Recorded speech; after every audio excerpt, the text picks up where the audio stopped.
មកគូនេះមើលរំលងអត់បានទេបងប្អូនបងឆៅយេនឌីណាលើកនេះធ្វើការធ្ងន់ខ្លាំងហើយដោយត្រូវប៉ះជាមួយនឹងជើងខ្លាំងលំដាប់លេខរៀងទី2ប្រចាំនៅចក្រភពអង់គ្លេសនៅក្នុងប្រភេទទម្ងន់65គីឡូក្រាមហើយកីឡាករនេះគឺគេមានឈ្មោះថា Andy Thailand ហើយក៏ជាជើងខ្លាំងមួយរូបនៅក្នុងប្រភេទទម្ងន់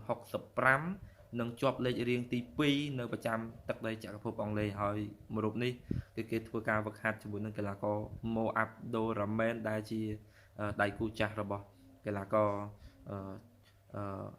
អេអាមរិនពូថងហើយខ្ញុំបាទក៏បានចូលទៅឆែកប្រវត្តិរបស់គាត់ដែរបងប្អូនពួកគាត់ប្រកួតអាជីពជាង20លើកទេប៉ុន្តែបើនិយាយពីខ្សែក្រវ៉ាត់របស់គាត់វិញ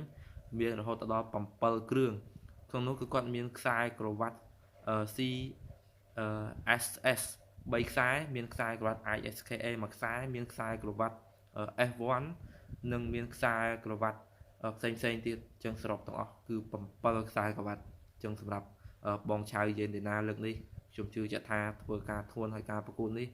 បើសង្ឃឹមវិញគឺយើងអាចនិយាយថាយើងសង្ឃឹមតិចនៅក្នុងជំនួបនៃការប្រកួតនេះបងប្អូនហើយកីឡាករនេះ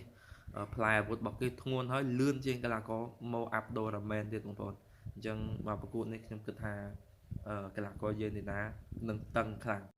បាទអញ្ចឹងសម្រាប់ព័ត៌មាននេះខ្ញុំបាទក៏សូមបញ្ចប់ហើយកុំភ្លេចជួយ share ចែករំលែកនៅវីដេអូនេះនិងជួយ follow page ថ្មី admin ម្នាក់មួយផងអរគុណជួបគ្នានៅវីដេអូថ្មីក្រោយទៀត